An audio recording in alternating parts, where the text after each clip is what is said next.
What's up, everyone? Thomas here with ForReel Movie News and Reviews. And film festival season for the fall is kicking off, and there is a lot of stuff coming up that we're going to be covering. But this video is the curtain raiser for Fantasia Film Festival.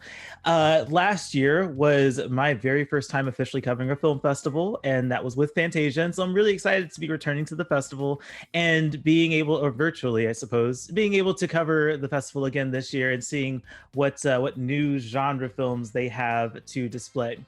So, joining me on this conversation to discuss our thoughts, hopes, dreams, and desires for Fantasia 2021 is my good friend and regular guest here at ForReel, Taylor Baker from Drinking the Movies in Seattle. Thanks for having me back again. It's a pleasure to be the only Taylor, therefore the best Taylor today. The other Taylor is not here to protest that, so I guess that's going to be the case. I'll just throw some shade, and he can pick it up when he's back. Absolutely. Yeah, he will also be covering a little bit of Fantasia, which is pretty cool. But yeah, so we'll probably get him on one of these videos. Yeah, Fantasia, dude. How excited are you for this? I was a lot more excited before I saw what we couldn't watch. That's a little bit of a bummer. The Suicide Squad and the Night House being the premier titles that they're unfortunately not going to be able to issue screeners for. But if you're actually able to attend the festival in person, you'll have a lot more access than we will down in the States rather than up in Canada. There's definitely a few niche foreign films that I'm really looking forward to. Satoshi Kon, the illustrator, All the Moons, Under the Open Sky, Glass House, The Righteous. Those are all films that I want to catch up on that either have buzz or just have synopsises that really pulled me in. Yeah, absolutely. I've looked through the lineup a little bit, and what I'm noticing is that there are a lot of interesting international films, which is cool to see, but also a lot of things that we've encountered before, things that debuted at Sundance and South by Southwest and some other film festivals throughout the year. So it's exciting to see these films still getting some attention, and will hopefully capture even more attention here at Fantasia. Yeah, I mean, the goal is for these movies that you and I have seen, especially the good ones, to eventually, get distribution. Mm-hmm. So it's nice to see some of those really good ones are still being acknowledged as really good. Coming Home in the Dark, that's one that I think we both just want to see acquired. I believe that the Fighter film that was produced by Darren Aronofsky. I can't remember the exact title of it right now, but I believe that film is also playing here at Fantasia.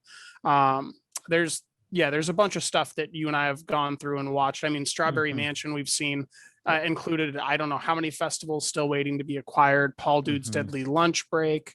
Agnes, I think that we saw at a couple film festivals. I never did catch up with it. I might get to that one here. And then Alien on Stage, which one of the writers from the team over at Drinking the Movies, she absolutely loved. It's one of her favorite on the year. That's a documentary about like a little independent stage production of the film Alien. Yeah, I've seen that one pop up, but I have not. I have not put it on my radar yet, but I'm gonna have to now. And that's one of the whole points of being able to participate with these film festivals, is to hear from others the things that we need to check out, and that's why we do this. So So just a few details about the festival. It goes from August 5th to August 25th. So I love these longer film festivals, especially when it's virtual, because there's so much more opportunity to take in the vast selection of things. So that's kind of cool that it's going for so long.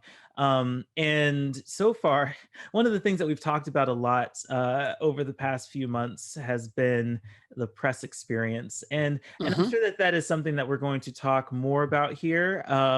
And, when it comes to the hopes and dreams and desires that I mentioned earlier, I think that that's going to be a lot of this conversation, if you're okay with that.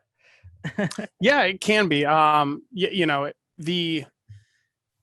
It strikes me that the press experience should really only be brought up insofar as it limits what we're able to talk about, really, because otherwise it should almost be indistinguishable, and we should kind of be able to present the same experience as if we were boots on the ground. Mm-hmm. And whenever the experience has gotten in the way of that is when I've really seen frustrations pop up. Mm-hmm. Because we can't adequately write for the people attending the festival, whether virtually or in person. And so I think that any of the concerns that we're probably going to express are going to be those ones adjacent to limiting us from actually being able to cover the full collection of festivals. I believe only one of their retro titles this year is available, which is incredibly frustrating since I planned to do pieces on my platform specifically about some of the retro stuff and comparative analysis to what they're bringing in now and just kind of how that looks. But due to the limitations, had to completely pivot. So yeah, the communication early on about what exactly was going to be available would have been nice, because now it's kind of a mad dash scramble to be like, well, what movies can we cover that we haven't already covered at a different film festival? That's a valid point, right? Like we want to be able to experience this film festival and experience what this one has to offer, and that has been a challenge certainly in past film festivals. And we have benchmarks like South by Southwest and Tribeca to kind of set expectations against. I think that what we learned out of those festivals is that communication is so important, and setting proper expectations is also very important. And so I'm looking forward to seeing how Fantasia handles that here, as we get closer to the festival beginning, which is pretty quickly.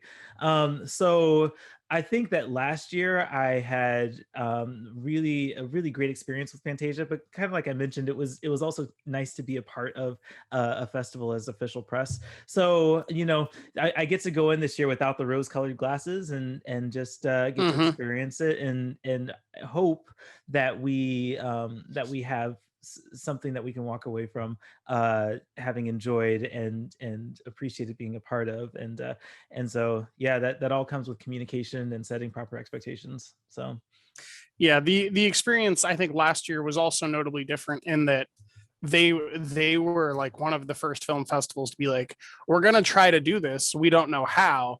And it was a lot of emailed screeners. It was a lot of the production companies taking responsibility for how the screener is going to be hosted and issuing those to press. This year it's even more confusing somehow, because most of the movies that I've wanted to watch that I would say are of a higher quality, I'm still having to email to get the screener for, even though they have this press platform.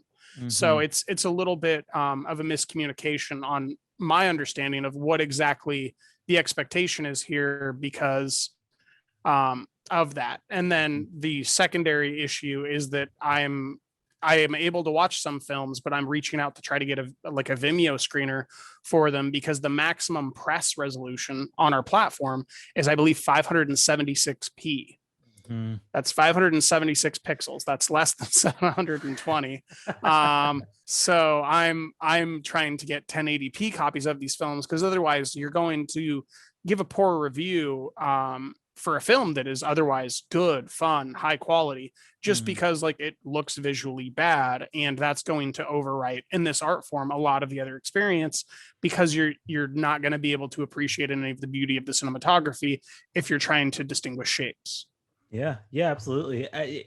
The visual component is so important to how films are interpreted, right? Like that's so crucial to the experience, is making sure that you have a good quality, or a quality that the artist intended, right? And so Yes. yeah, that's super Yeah, if it important. doesn't visually look like the artist intended, that's yeah, and it's hard. That's the issue. It's hard to like adjust for that in your head, because I don't know if the thinking is, well, it's lower quality, but just pretend like it's not, right? Like that doesn't quite work as effectively as as one might expect. But hopefully that's not going to be a big detractor from our experience with this festival. And like I said, communication is important, so hopefully we do have better communication than we've had with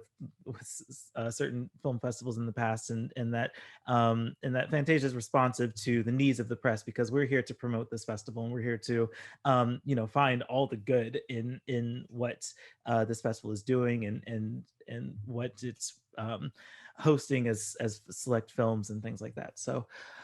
So let's talk about movies that you're looking forward to. You had mentioned a couple. You want to expand a little bit on one or two of them?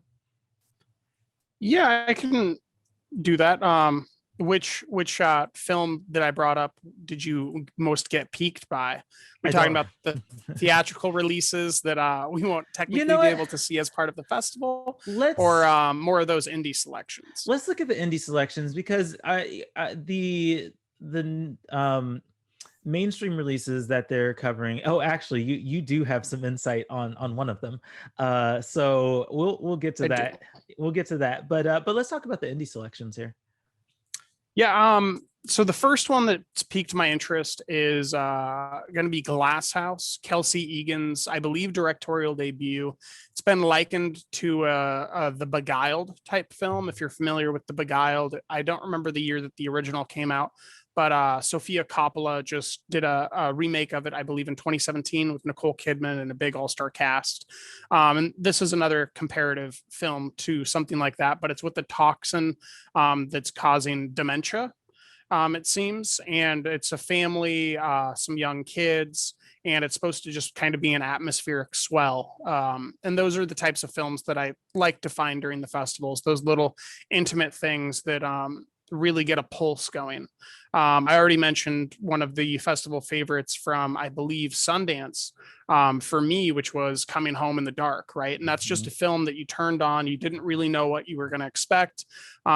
Half of me was, in my seventh movie that day or whatever and ready to go to bed. But all of a sudden, this pulsating film starts and you just can't let go. I'm hoping that that's something along the lines of what Glass House is, not necessarily in the same exact genre, but it is classified as a science fiction thriller.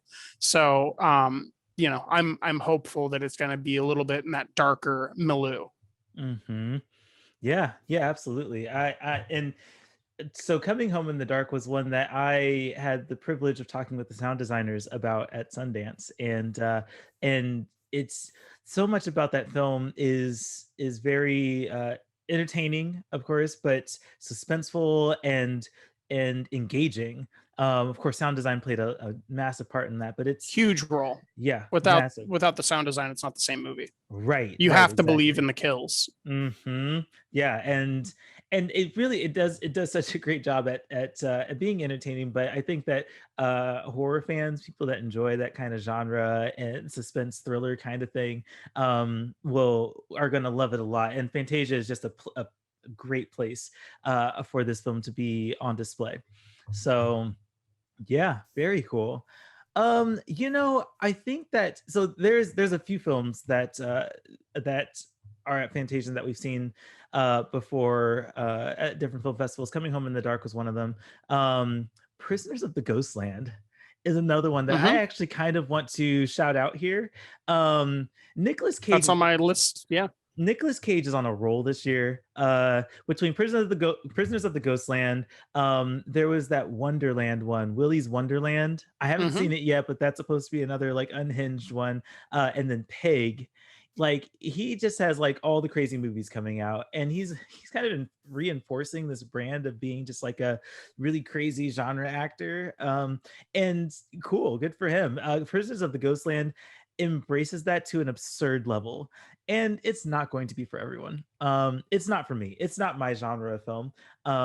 But I can recognize that there are going to be so many people that love the absurdity of this film, that there is an audience for this. And again, Fantasia is a perfect place for this film to land. And it's a perfect pairing. Like even if you don't get to it at this festival, it's a great film to watch right before you go into the unbearable weight of massive talent, Oh which yeah. is the movie coming out where Nicolas Cage like plays himself, and he gets offered to do something like he's playing a role like at a birthday party or something for $1 million, and Mhm. then like everything begins to unravel and like the president's daughter's kidnapped or something and he's playing himself, you know. Mhm. So I think that that's like a perfect film to watch right before you watch him making fun of himself. That is entirely true. I think that that's going to be great. I'm looking forward to it. Honestly, Nicolas Cage has become just one of those actors. I didn't care for his productions because of how weird they can be, but you just have to embrace it, and that's what I've learned to do with him. And so I'm excited for more people to see Prisoners of the Ghostland and everything else that he does. Yeah. Ultrasound was another one that I thought Oh, was are we getting to the good ones? oh the Because good I can go over the good ones that we've already seen. I I thought we were just talking about stuff we want to see. well, I'm just like mentioning things that were good, that have been before. I guess one that I haven't seen that I am interested in, and of course I just closed the tab. Hold on, reopen, close tab. That is a wonderful feature. One that stuck out to me that I haven't seen yet is it's called Don't Say Its Name. So it's a Canadian film, and it's an indigenous film, and it has to do. There's kind of this environmental component to it, where this mining company wants to mine in this on this indigenous land.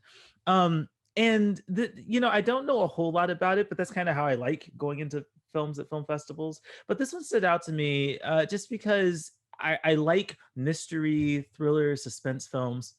I like Canadian film, and I think that this is one that I'm looking forward to, just as like um, kind of like a what was that zombie film, the Canadian zombie film that came out last year or the year before last. I don't know if I would have seen that one.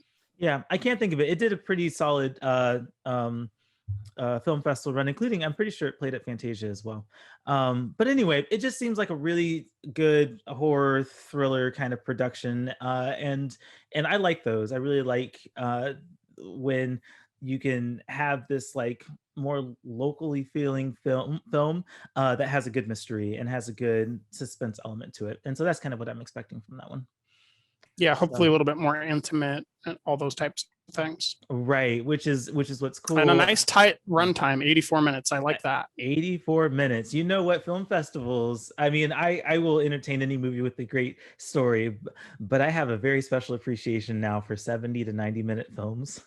During film festival During film runs, festivals, absolutely. yes, they Yes. they are so easy to just be like, okay, I'm just going to throw this on and Movie number 7, I can pay a lot more attention to when it's 84 minutes, not 284 oh, minutes. right.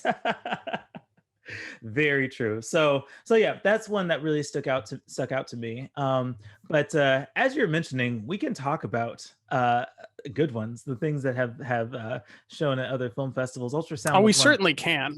I mean, before we do though, I will say that there's All the Moons, which is like this vampire film that's I believe it's from from the Czech Republic, Czechoslovakia. I don't remember what our current Czech term is, Mhm. but it's like an 80-minute intimate vampire story about a young girl who gets turned. It's played a few other film festivals. It's got a little bit of buzz around it. I'm really excited to see films coming out of that region. There's kind of a renaissance happening there.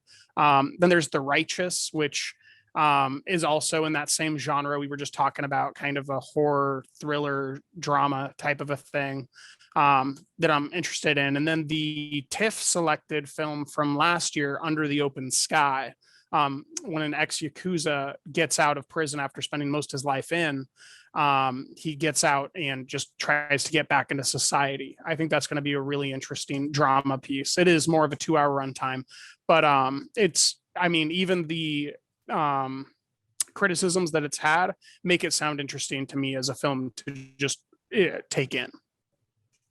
I'm looking up All the Moons, and this looks so interesting. Right. Oh man. Okay. Yeah, I'm gonna make that one Yeah, happen. there's a great trailer for it.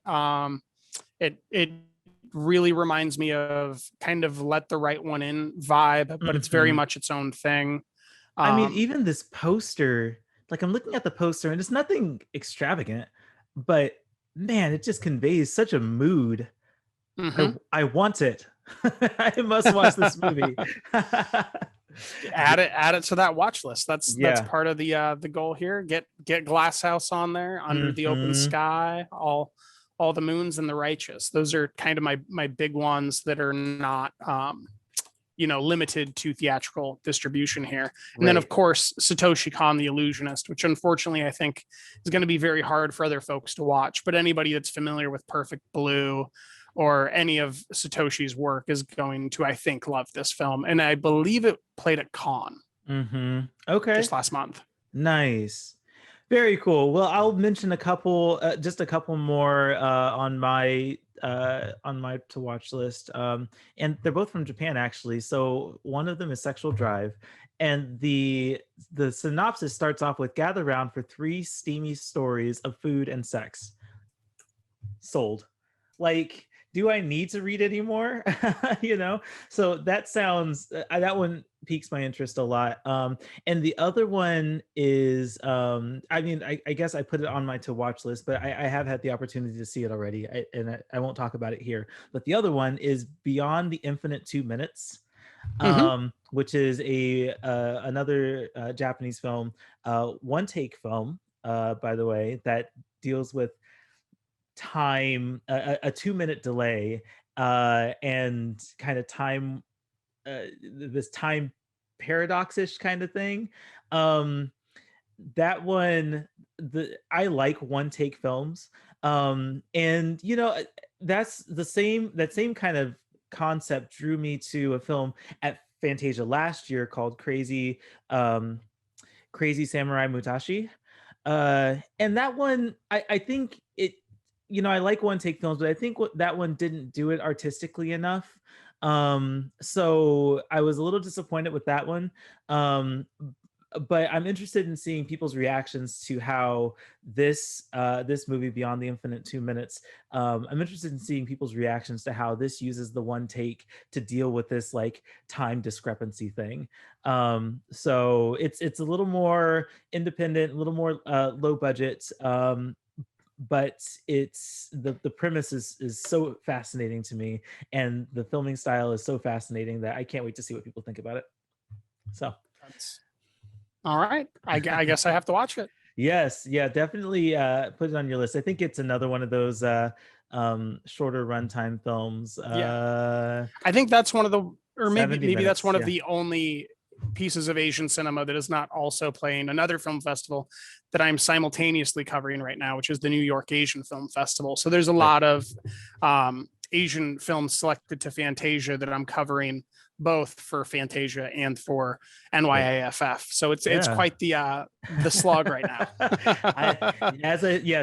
There's this film festival season for the fall. It is a pleasant, grueling experience. So there's definitely a lot to it.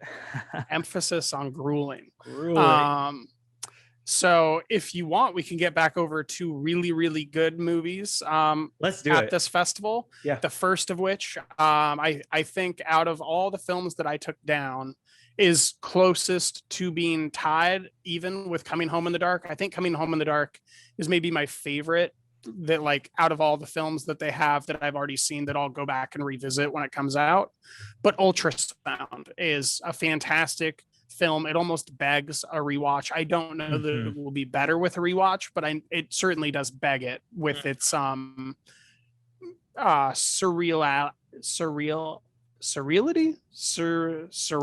I don't know, but either way, it's surreal. And when you finish the film, you don't quite know when certain folds happened and how certain decisions were made, and you kind of want to go back and take another look. Yeah, absolutely. I totally agree. Ultrasound was one that was strongly recommended. And so I watched it on a strong recommendation, either from you or Beaumont. One of you two had recommended it, and was very, very happy that I made the time for it. It's really, really good movie. And I can't wait to see what people think about it at Fantasia.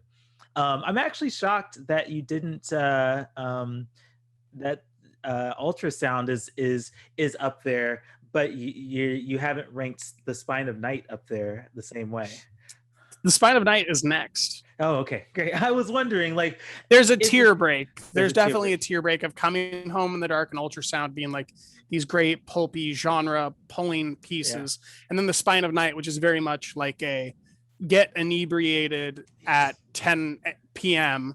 Make sure it's all dark out. No one's gonna bother you, and just stare at the screen and watch brutality unfold.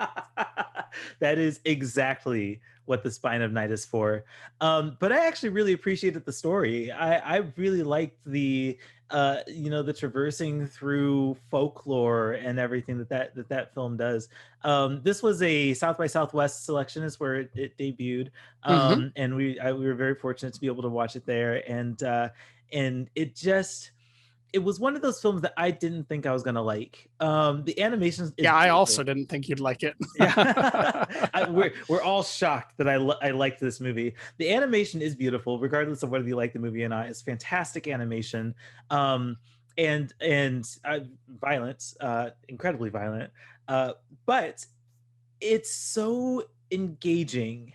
If you can get past if you can like buy into it after the first like 10 or 15 minutes, then the rest of the experience is just fantastic. Such a wonderful production. And I don't know, like I was very pleasantly surprised by how much I liked this movie and what it did. Yeah, and with the story. this is one of the few with like a bunch of stars. It's kind of a rotoscope animation, so they like act stuff out, and then I believe the computer program just kind of animates it, and then they get to color it and play around with it. But some of it is it's not all done by hand, but it has Richard E. Grant, Lucy Lawless, Patton Oswalt, Joe Manganiello, and I think there was one more that I'm forgetting.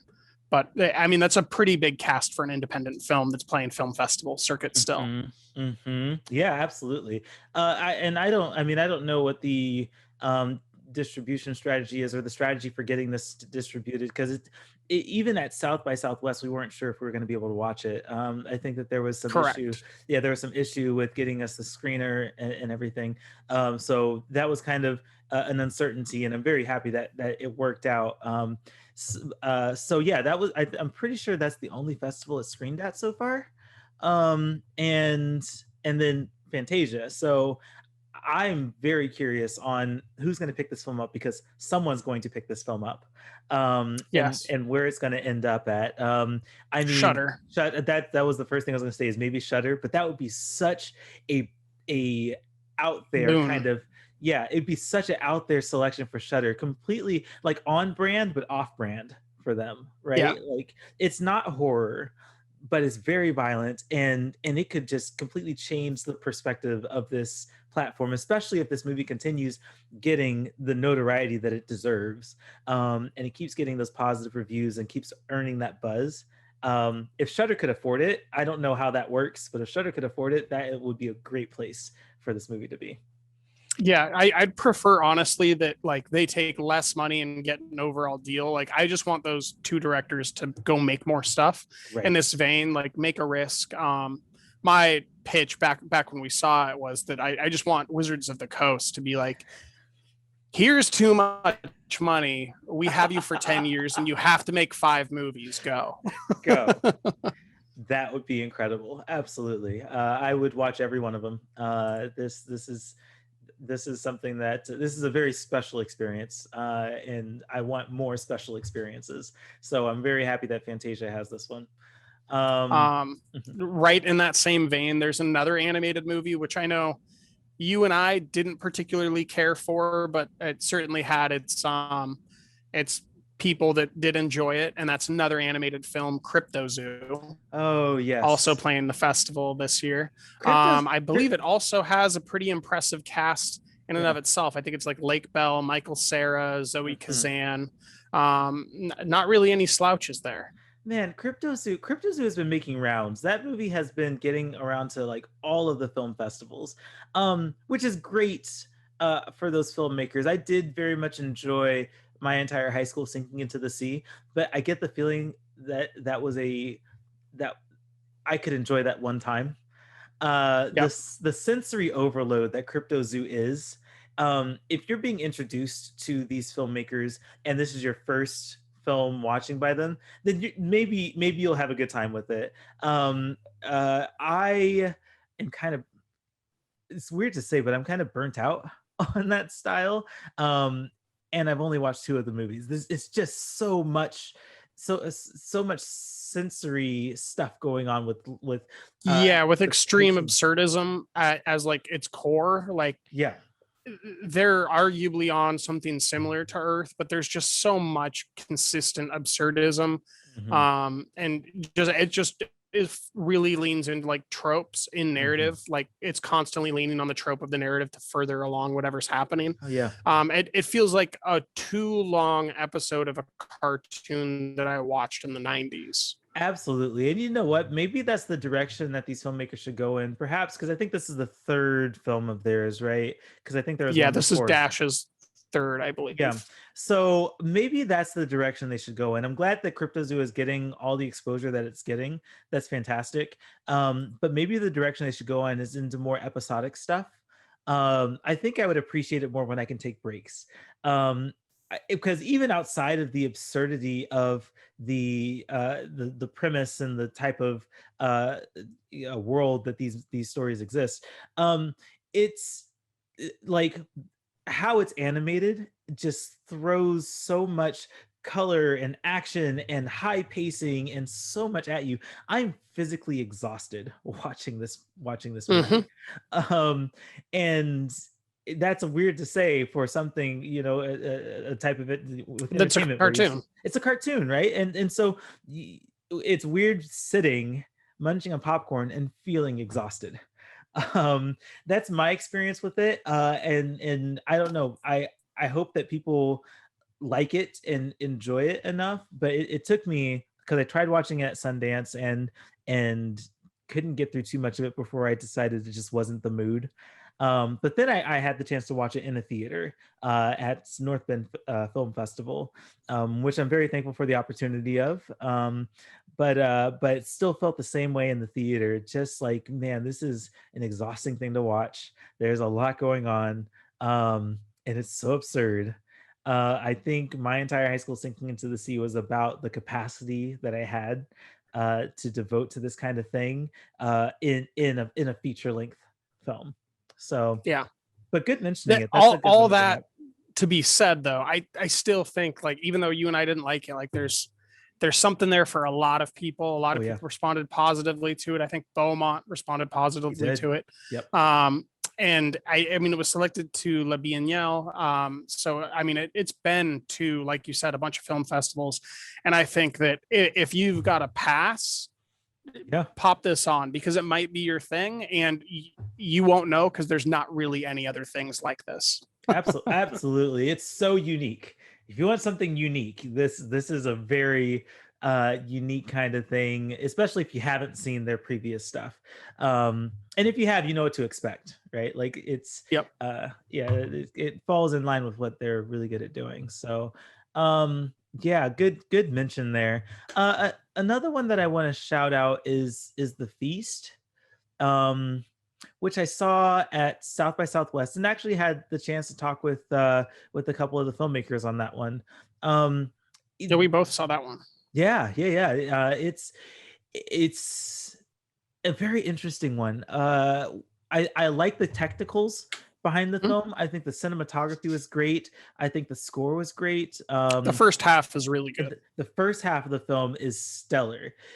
You end up thinking you're watching like a Yorgos Lanthimos coming of age from like a new director, and then the second half of the film happens. But that first half, That first great half first is half. is really really good. The second half is more niche. There's an audience for the Hmm. second half. And this is the audience for it. Yes, Fantasia is the absolutely. audience for it, just like Mhm. CryptoZoo. Yeah, It's definitely a B genre turn, and I think that's exactly what the audience here that's here for the Fantasia B genre stuff wants.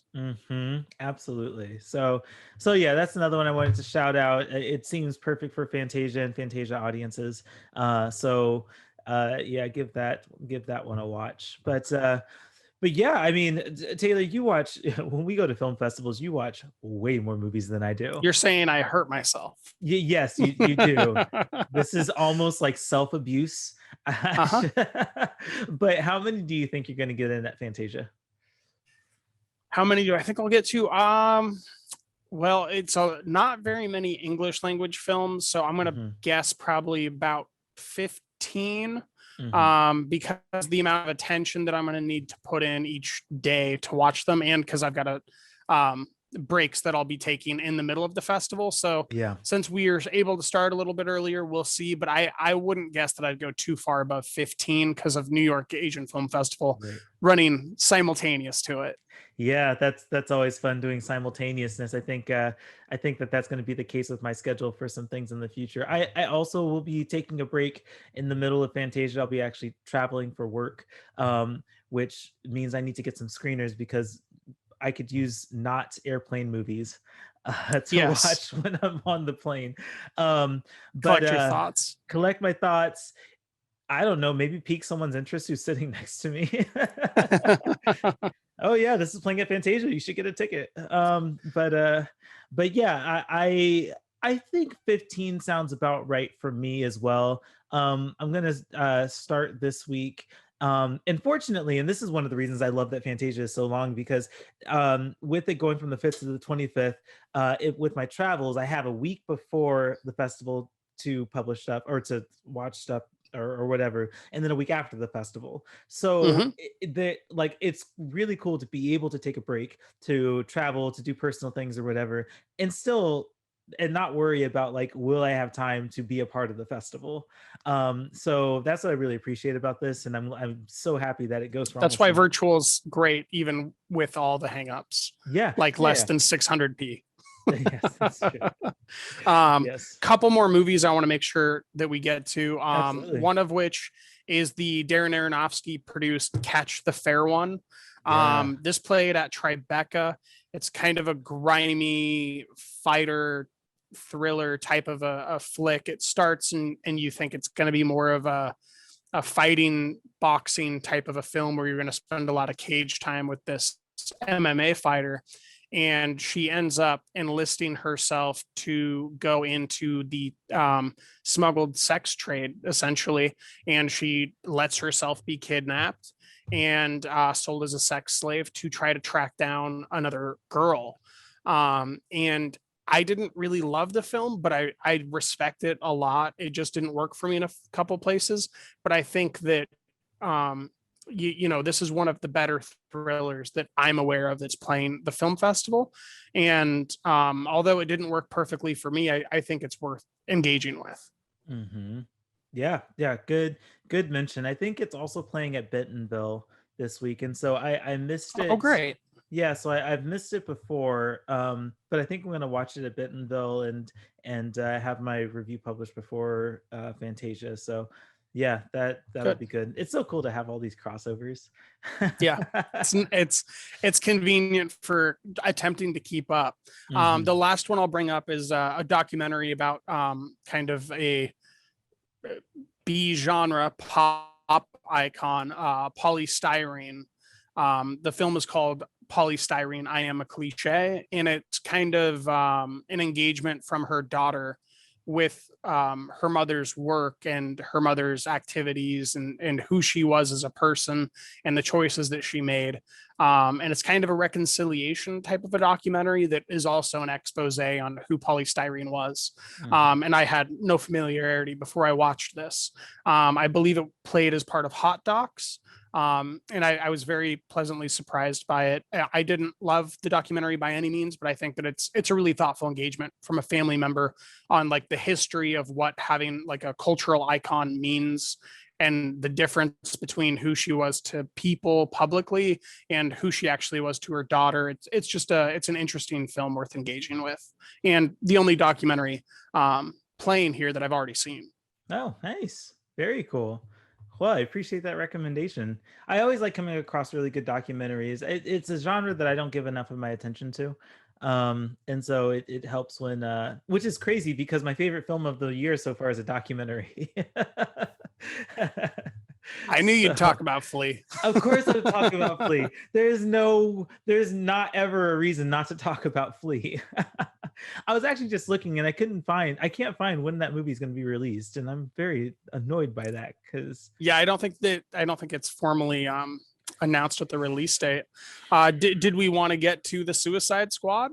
oh, that's right. Yes. So one movie that is screening at Fantasia is The Suicide Squad, which Correct.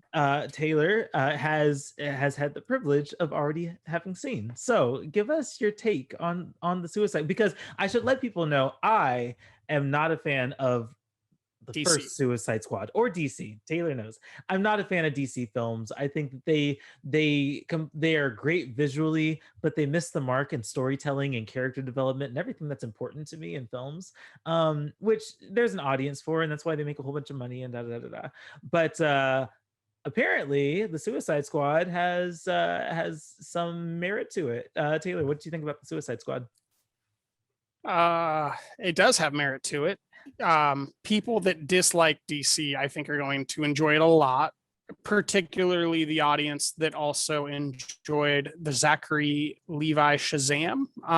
That was a lot more, you know, maybe fun to watch than the brooding darkness that is Zack Snyder's direction. The Suicide Squad is James Gunn doing his superhero stuff, but a little bit different, right? So even though they're villains, he's still operating within the lexicon in the visual language of telling a superhero story, but with twists. In the first 20 minutes of the film, you're going to see more main characters die than you've probably ever seen in any super-ish film. Wow. And I think that definitely earns a lot of respect. There was certainly a crowd cheering and clapping at my screening, not just at that, but at multiple points throughout. The CG is done really, really well. I don't want to spoil too much, but in the trailer, you've already seen this giant starfish in the middle of the daytime, right? And I that's a boss battle. Okay, we go to DC, we look at Snyder, we look at like the Captain America films, we look at Wonder Woman. You're thinking of boss battles, you're thinking darkness, you can't really see anything. You're thinking that terrible episode of Game of Thrones where you couldn't see anything. The Suicide Squad, James Gunn is like, let's put it all on a tropical island in bright sunlight, and it looks great. It's fun the whole time. Superhero movies, I don't really get that passionate about. I'm more of an auteurist where I'd rather watch Zack Snyder give me his interpretation of the entire thing than watch Guns for Hire. But James Gunn is a good gun for hire. I think he really rewrote everything and made the Suicide Squad that people wanted to see, not a Suicide Squad that was kind of corrupted. You know, that's its whole other narrative. But this is a fun movie. It's got good performances all around. Margot's very fun. Idris is a great straight man. And my favorite character by far, Sylvester Stallone's Shark. I forget his name because the name that's listed isn't actually his name in the film.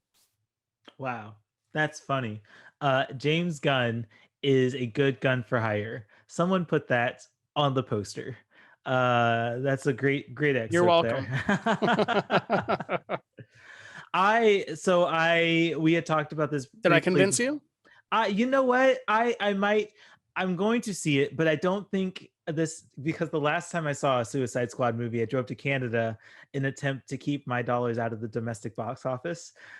So I might so actually Thomas see it here. Doesn't hate DC at all. No. I am very privileged to have or at that point to have had the convenience of just popping up to Canada and going there. But I am very interested in this. I'm pretty sure I might. Does this come? When does the Suicide Squad come out? This Friday. Oh, what? That soon? I thought I was going to be traveling for it. Okay, well, let me put plans in place. No, it comes out on the 5th, so there should be our 7 o'clock and 10 p.m. or 9 p.m. showings on Thursday, and then it's formally the 6th. And I believe that the Fantasia screening for the film will be the 5th. Right. Yeah. And I don't know. Like I think bigger crowd, the better. Yeah. Was it South by Southwest that did that musical? What's the musical? Lynn the Oh, In the Heights. In the Heights. Yeah, that so was Tribeca. oh, Tribeca. That's right. That was Tribeca. So it's kind of cool that these film festivals get these like mainstream releases right before they go. Yeah, I mean, it's a good marketing thing. To say that you know this mainstream release was selected by a film festival and that it releases a day early. But absolutely. yeah. So that's cool. It's on my. I will make a. And then when you're back, priority. there will be another theatrical release tied into Fantasia, The Night House, starring That's Rebecca Hall. right. Now, The Night House, I am very interested. I know nothing about it. Don't tell me. I love going into films without knowing. There's anything. a trailer, and No, I I didn't don't like what I saw, but it's I don't watch also trailers. getting great reviews. And one of the directors worked on Southbound, which is one of my favorite anthology films of all time. Southbound. I don't like Southbound, but it's so good. Right? I don't like it because of how weird it makes me feel. It's such a it's such a visceral experience, I guess, because it's not just an anthology, but the transitions, but like each story is weird, and then the transitions to the next story is weird. And then it looks like he also did a film called The Ritual, if you're familiar with that. Oh, I might have seen that one. Cody might have made me watch that one. Yeah, 2017 film. Yeah. Anyway, yes, that's a good one. That I don't like, but really very much appreciated. I just don't like how it made me feel. I feel very like weird. The fact that it made me feel that way is exactly why I like it so much. Right, and I will always give it props for that. Like it's so nightmarish. You know how nightmares they don't make sense. Yep, that's exactly, it leans into the dream language for sure. Yeah. But yeah, so that's one that we will hopefully be able to review in time with Fantasia, so that people that are physically able to experience this festival, we can kind of continue that coverage. Yeah, absolutely. So cool. All right, we'll bring this to a close. Taylor, how with the Fantasia and New York Asian Film Festival coming up, how can people find your content? Yep. People can find everything at drinkinthemovies.com. We've got 4 writers working besides me on Fantasia. I'm working on NYAFF with Patrick Howe, who lives in New York and will be able to attend some of the stuff in person. Nice. So we're doing as much as we can. And then you can find me at Earth's Taylor, I think, on every platform that exists or matters. Fair enough. You can find my content at moviesforreal.net, and follow For Real Movie News and Reviews at Movies for Real on Twitter, Facebook, and Instagram. You can also follow me personally at Being TSJ on Twitter and Instagram. And while I have both of us on here, I guess this is a great time to announce that both you and I will be covering the Toronto International Film Festival. Correct. Yes, we will be doing this all over again. Yes. I'm already eyeballing the announced titles. I'm getting very nervous about what will actually be available. Right. But alas. This is our rock, and we will dutifully roll it up the hill. Yes, absolutely.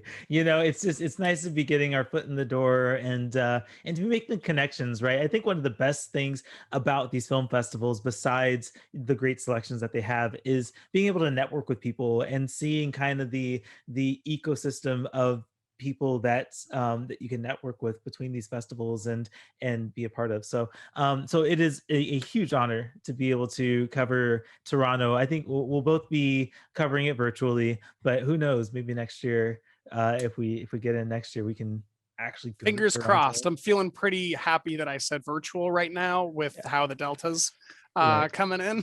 right for sure. So we'll let all that kind of resolve itself and hope that a year from now, fingers crossed, the border will be open and we can freely do what we want to do, and hopefully Toronto will be on our list then. But for this year, that'll be a really great thing to be able to do and also communicate with you about. So yeah. I'm excited for it.